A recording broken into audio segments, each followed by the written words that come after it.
옆에 계시는 분과 사랑의 인사 나누시겠습니다.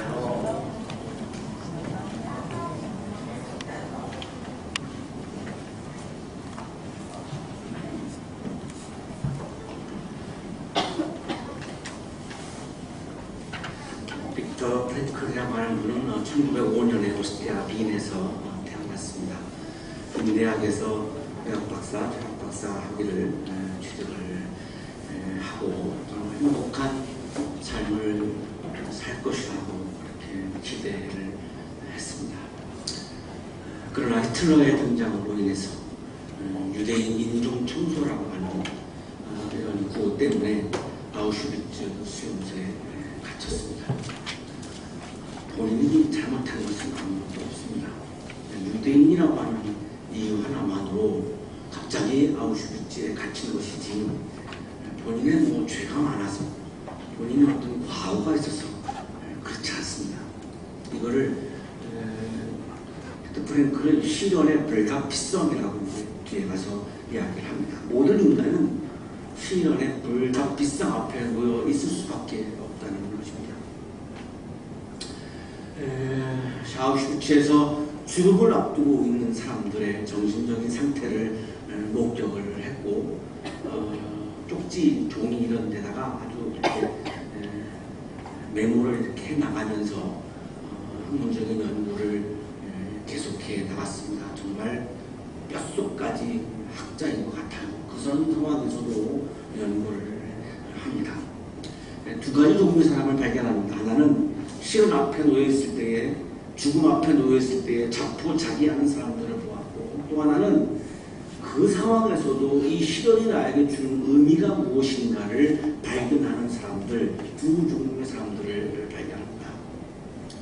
그러면서 주장하는 것이 시련은 누구에게나 찾아온다. 시련의 불가피성을 주장을 합니다. 시련이 불가피한 인생, 죽음의 수용소에 갇힐 수밖에 없는 인생, 내가 의도하지도 않았고 내가 뭐 잘못하지도 않았는데 그럼에도 불구하고 수용소에 갇혀있는 이 상황을 그는 시련의 불가피성이라고 이야기하고 있는 거죠. 거기서 연구를 하다가 이분이 발견한 것이 이제 로고테라피, 이제 3의 심리학이라고 불리는 로고테라피입니다. 의미를 뜻하는 그리스, 헬라어 로고스, 치료를 뜻하는 영어의 테라피의 합성어입니다. 자아 완성은 자아에 집착할 때 성취할 수 없고 자아 초월의 상태에서만 얻을 수 있다라고 주장을 하는데요. 이 문장이 가장 한마디로 핵심을 요약했다고 볼 수 있습니다. 우리 모두는 자아를 완성하는 길을 향해서 걸어가고 있습니다. 우리 모든 인생은 그렇죠. 내 자아를 계속 완성해 가려고 하는 거죠. 그런데 내 자아 안에서는, 내 자아의 세계 안에서는 자아 완성은 불가능하다고 합니다. 시련이 불가피하니까요. 내가 아무리 노력을 한다 할지라도, 내가 아무리 정직하게 선하게 산다 할지라도 시련은 불가피하기 때문에 나 자아라고 하는 세계 안에서는 자아 완성은 불가능하다는 거죠. 두 가지 학위를 받고 빈대학에서 또 정신과 의사로서 굉장한 정말 아름답고 행복한 삶을 살 수 있을 거라고 생각했고, 자아 완성을 향해서 이분은 너무나 노력을 많이 한 사람이지만 지금 수용소에 갇혀 있습니다. 내 자아 안에서는 자아 완성은 불가능함을 발견하는 거죠. 그럼 어디에 자아 완성이 있는가? 자아를 초월해야지만 가능하다고 이야기합니다. 자아 초월이라고 하는 것은 자기 비하하고는 굉장히 다르죠. 자기 비하는 나를 굉장히 부정적으로 보는 거지만 자아 초월은 나를 긍정적으로 보면서 내 바깥의 세계 속에서 내가 들어가서, 그 세계 속에 들어가서 내 자아 완성을 해나가는 과정을 이야기합니다. 인용하겠습니다. 진정한 삶의 의미는 인간의 내면이나 그의 정신에서 찾을 것이 아니라 이 세상에서 찾아야 한다는 것이다. 내 자아의 내면 안에서는 자아 완성은 불가능하고 내 자아 바깥에 내 자아를 초월한 바깥의 세계에서 찾아야 한다는 것이죠. 이런 구조적 특성을 나는 인간 존재의 자기 초월이라고 이름지었다. 자기 초월이라고 하는 단어를 씁니다. 소위 자아 실현이라는 목표를 실현시킬 수 있는 것이 절대로 아니다. 자아실현을 갈구하면 할수록 더욱더 그 목표에 이르지 못하게 된다는 단순한 이유 때문이다. 자아 완성을 위해서 내 자아에 자꾸 우리가 이렇게 매몰되면 결국은 자아 집착에 빠지게 되는데요. 자아 집착 안에서는 자아 완성은 불가능하다는 겁니다. 그 자아 집착을 하게 만드는 것이 이제 욕망이죠. 그 자아에 집착하는 것을 벗어나서 하나님의 세계로 내가 들어가는 것, 이거를 자아 초월이라고 말하는 거죠. 다른 말로 하자면 자아실현은 자아 초월의 부수적인 결과로만 얻어진다는 말이다. 자아 초월에서만 자아 완성이 이루어지지 자아 집착에서는 자아 완성은 이루어질 수 없다는 겁니다. 대표적인 저자가 죽음의 수용소입니다. 어느 날 저녁이었다. 죽도록 피곤한 몸으로 막사 바닥에 앉아서 수프 그릇을 들고 있는 우리에게 동료 한 사람이 달려왔다. 그리고는 정류장으로 가서 해가 지는 멋진 풍경을 보라는 것이었다. 밖에 나가서 우리는 서쪽에 빛나고 있는 구름과 짙은 청색에서 빛빛으로 끊임없이 색과 모양이 변하는 구름으로 살아 숨쉬는 하늘을 바라보았다. 지름바닥에 패인 웅덩이에 비친 하늘의 빛나는 풍경이 잿빛으로 지어진 우리의 초라한 임시 막사와 날카로운 대조를 이루고 있었다. 감동으로 인해 잠시 침묵이 흐른 뒤 누군가가 이렇게 말했다. 세상이 이렇게 아름다울 수도 있다니. 세상이 이렇게 아름다울 수도 있다니. 아우슈비츠 수용소라고 하는 그 세계 안에서는 아름다움을 경험할 수 없습니다. 그런데 아우슈비츠 수용소 바깥의 세상에는 하나님의 영역이 존재하고 있던 거죠. 하나님이 수놓아가는 그 자연은 너무나 아름다웠습니다. 이것은 아우슈비츠 수용소 안에서도 경험할 수 있는 하나님의 세계였습니다. 그러나 수용소 안에서는 경험할 수 없는 아름다움입니다. 수용소 바깥에는 하나님의 영역 안에는 여전히 아름다운 세계가 수놓아지어 오고 있던 거죠. 여기서 이 사람은 자아 집착과 자아 초월을 구분하면서 자아 초월에만 자아 완성이 있다라고 하는 경험을 뼈저리게 했던 것이죠. 우리는 내 자아에 집착하는 내 욕망과 자아를 초월해서 하나님의 세계로 넘어가는 신앙, 그 사이에서 끊임없이 고민하고 끊임없이 영적인 싸움을 하고 하면서 살아가는 것이 우리들의 신앙인들의 삶일 것입니다.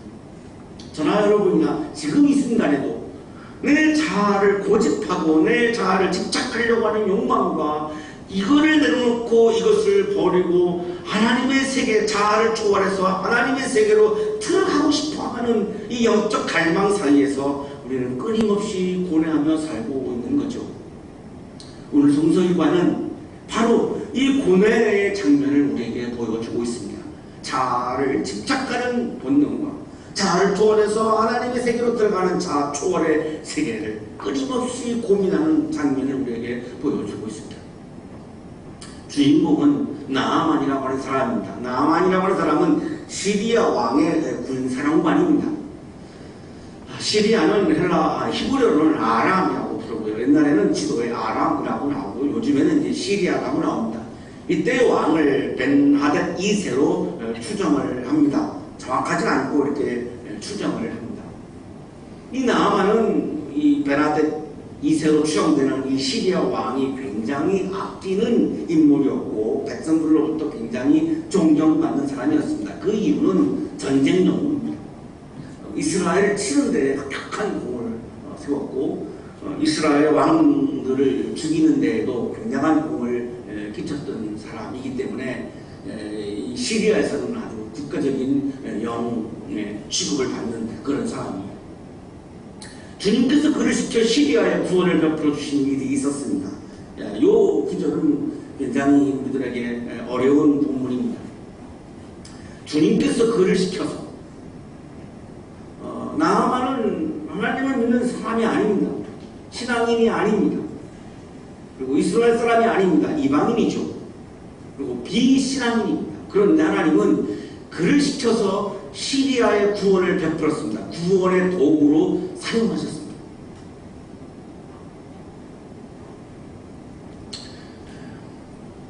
어떤 그리스도인들만 믿음이 있는 사람들만 하나님을 믿는 사람들만 구원의 도구로 하나님이 쓰신다라고 하는 믿음을 가지고 있는 분들이 계십니다. 그건 뭐 자유죠. 그거를 나의 신앙이라고 부르는 거죠. 나의 신앙. 그건 나의 신앙입니다. 그건 자유입니다. 자, 근데 그 나의 신앙이 성서적 신앙하고는 다른 겁니다. 그것이 바로 자아 집착입니다. 신앙도 자아 집착에 빠질 수 있음을 보여주고 있는 본문이죠. 그거는 나의 신앙입니다. 내가 만들어 놓은 나의 독트린이지. 성서는 분명히 5장 1절에서 이렇게 말씀하시죠. 주님께서 그를 시켜 시리아의 구원을 베풀어 주신 일이 있었다. 이것은 이 천진의 독트린이 아니고 성경에 나와 있는 하나님의 말씀, 하나님이 말씀하시는 신앙입니다. 하나님이 말씀하시는 하나님의 구원의 사역의 영역과 방법과 현상들을 말씀하고 있는 거죠. 이거를 받아들이냐 안 받아들이냐고 하는 것은 본인의 자유입니다만, 그러나 하나님을 믿는 사람들만 구원의 도구로 사용한다라고 하는 것은 나의 신앙이지 하나님 신앙, 성서적인 신앙은 아닌 것은 분명한 거죠. 그것은 분명히 해야 되는 겁니다. 자유이지만 하나님은 이방인을 통해서도 구원을 펼치셨고 비신앙인도 구원의 도구로 쓰셨습니다. 왜냐하면 하나님은 신앙인들만의 하나님이 아니고 온 우주의 하나님이기 때문입니다. 비신앙적인 세계도 하나님이 통치하고 있지 신앙적인 세계만 하나님이 통치하는 그런 반쪽 하나님이 아니라 하나님은 신앙의 세계, 비신앙의 세계, 온 우주를 다 통치하시는 하나님이시기 때문에 비신앙인 나만을 구원의 도구로도 쓰실 수 있는 거고 또 쓰셨다는 겁니다. 그리고 이방인 나라에도 구원을 펼치셔서 시리아가 이스라엘을 이기게 하셨다는 겁니다. 굉장히 묵상이 많이 필요한 부분입니다. 나아만은 굉장히 강한 용사였습니다. 겉으로 드러난 자아는 훌륭했습니다. 그러나 속에 감추어진 자아는 아팠습니다. 나병 환자였습니다.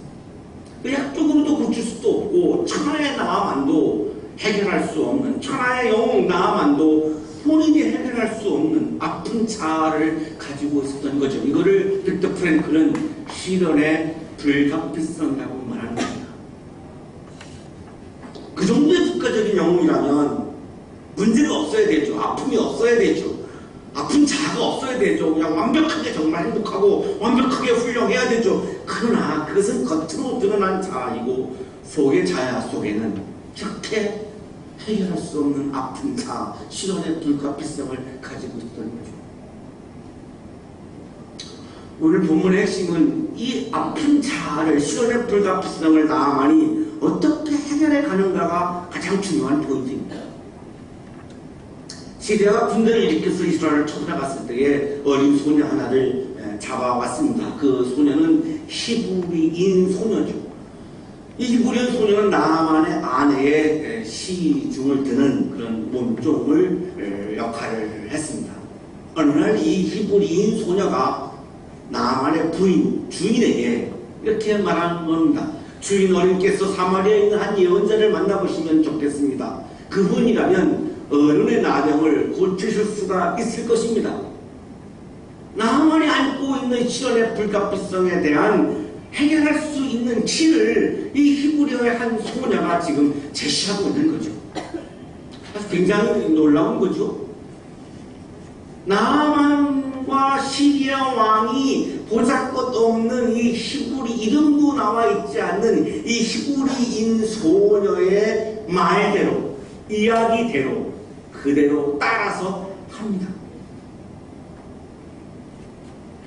어떻게 그럴 수 있을까요? 시리아 왕, 이스라엘이 무서워할 정도의 어마어마한 권력을 갖고 있는 왕이었고 나아만 국가적인 영웅입니다. 그런데 이 두 사람이 어떻게 이름도 없는 종인, 노예인 이 히브리 한 소녀의 이야기대로 따라서 그거를 할 수 있을까요?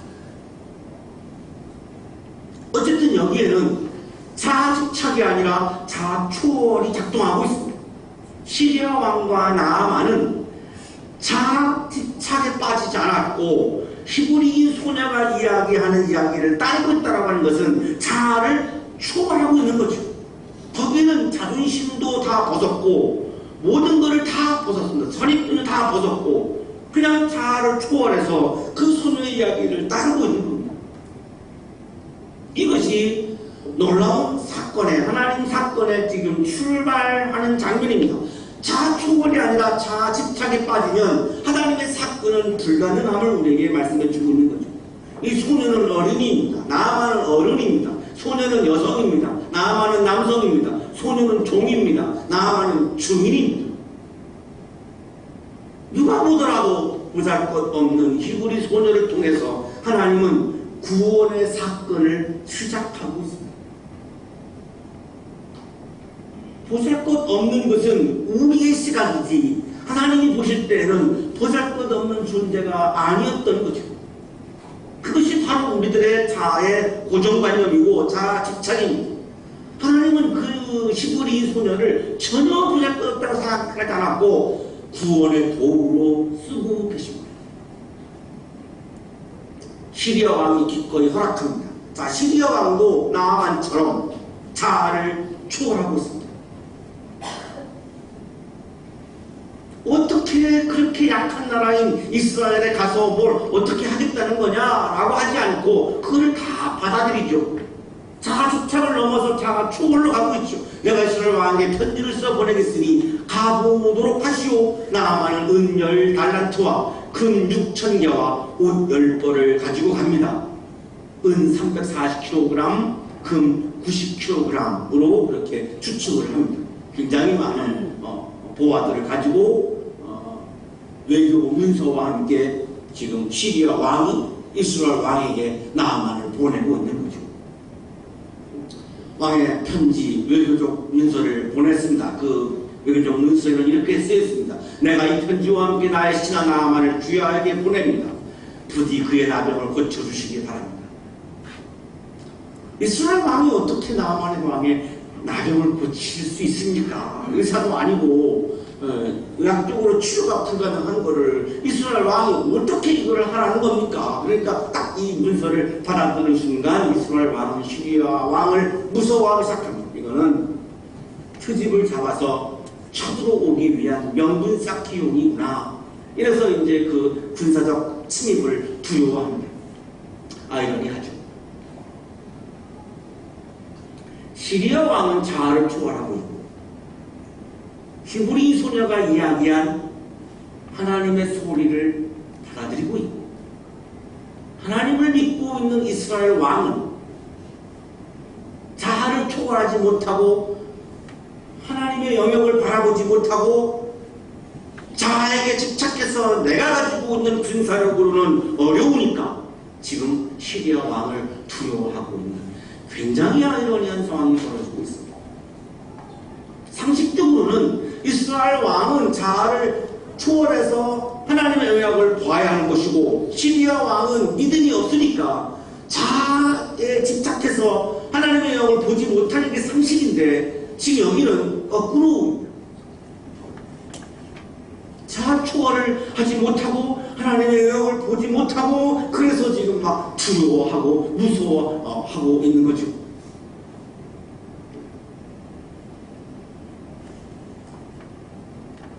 미래가 두려운 우리 청년들은 필요한 것이 이건 것 같아요.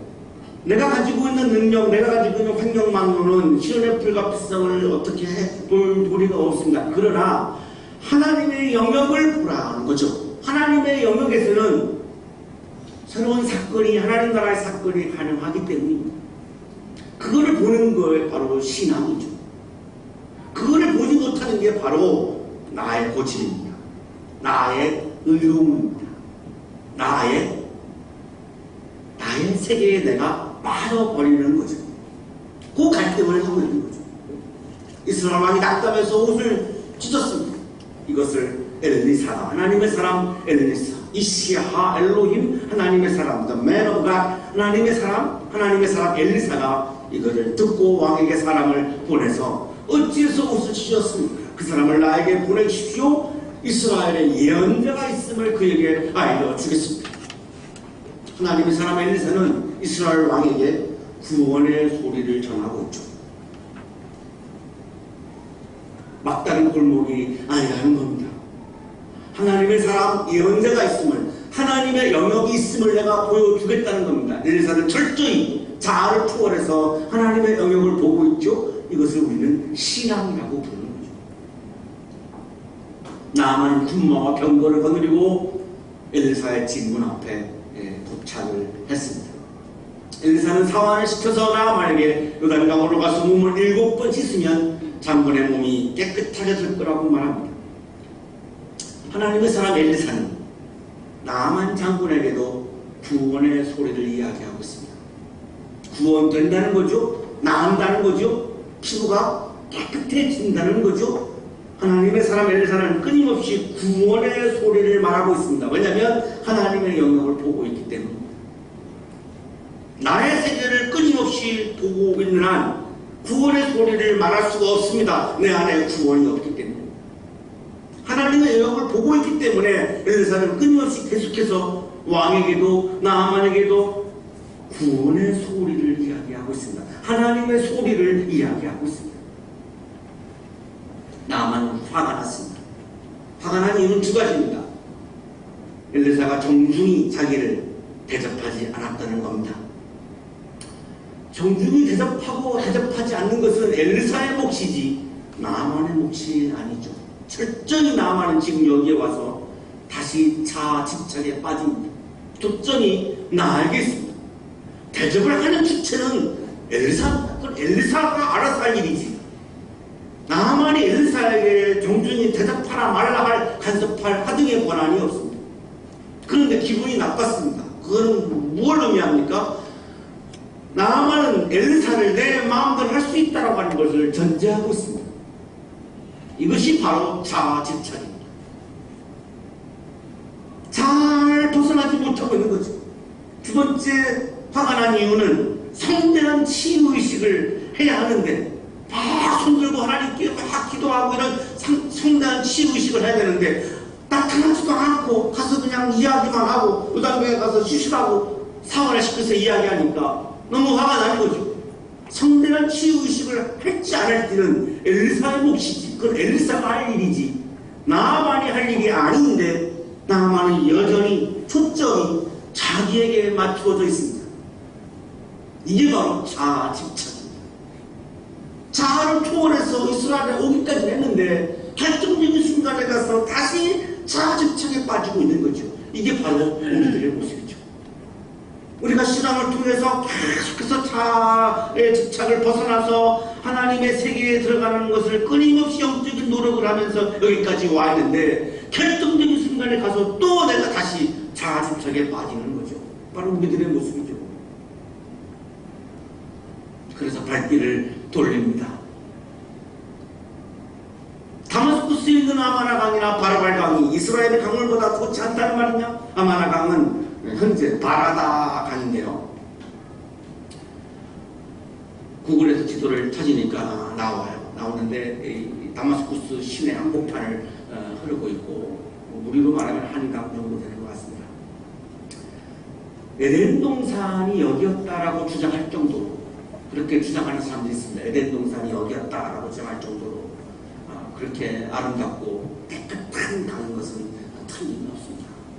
요단강에 비해서 바라다 강이 훨씬 더 깨끗하고 아름다운데 내가 왜 여기에 들어가야 되느냐라고 하는 자아 집착에 지금 빠져 있는 거죠. 강에서 씻으려면 거기에서 씻으면 될 것 아닌가? 내가 다마스쿠스에 있는 바라다 강에 가서 씻으면 되지 내가 여기 왜 들어가야 되느냐라고 불평을 합니다. 불평을 하고 나서 나아만은 발길을 돌이키고 불을 참지 못하고 그 자리를 떠납니다. 자기의 의로움을 따르고 있는 장면입니다. 자기의 생각, 자기의 철학, 자기의 정의, 자기의 기도, 자기의 봉사, 심지어는 자기의 신앙을 붙잡고 살아가는 사람들과 같은 모습입니다. 자기 신앙을 붙잡는 한 하나님 신앙으로 넘어갈 수가 없습니다. 자아 집착에 빠져있는 한 자아 초월로 넘어갈 수가 없습니다. 나의 욕망에 빠져있는 한 하나님 신앙으로 옮겨갈 수가 없습니다.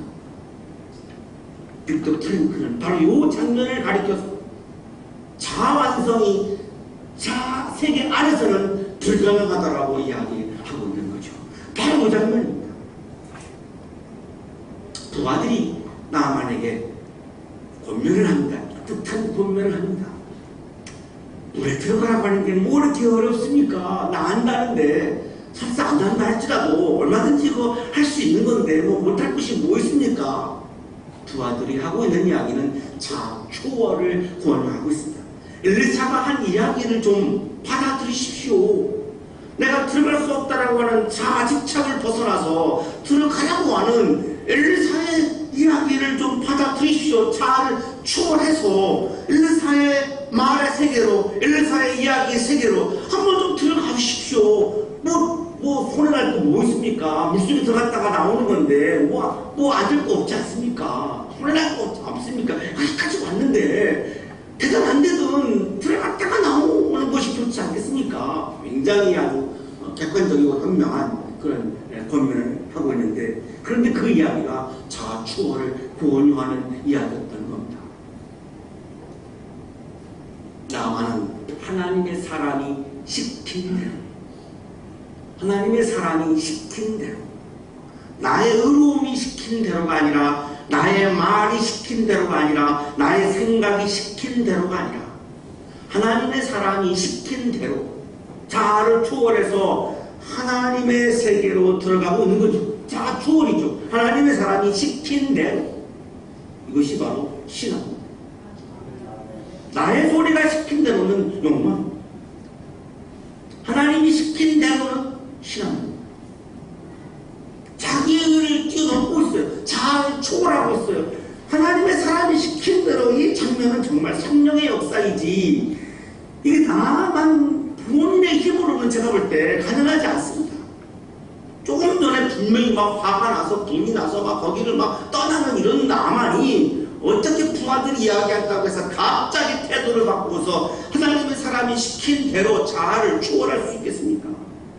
이건 하나님의 역사이지 나만 스스로 해결한 점이 아니라는 거죠. 이거를 빅터 프랭클이 자아 완성은 자기 안에서는 불가능하고 자아 초월에서만 가능하다라고 이야기하는 거죠.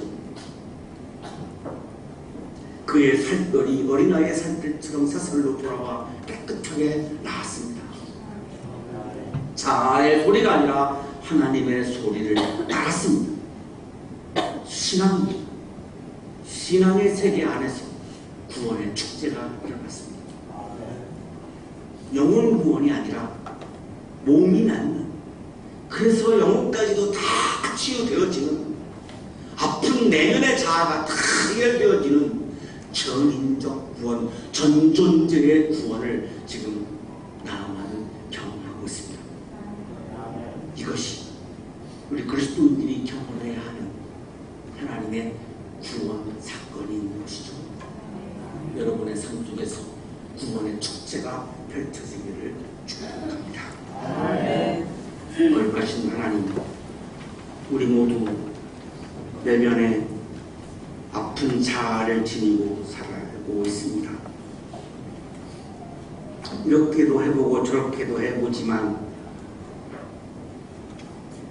시련은 여전히 나의 삶을 어둡게 만들고 힘들게 만듭니다. 하나님이 시키시는 대로, 하나님의 말씀이 시키시는 대로 그 세계로 넘어갈 수 있도록 우리에게 성령을 보내주시옵소서. 욕망의 세계에서 신앙의 세계로 넘어가게 해주시옵소서. 그래서 한양의 모든 가족들이 구원의 축제 속에서 살게 해주시옵소서. 예수 그리스도 이름으로 기도하옵나이다.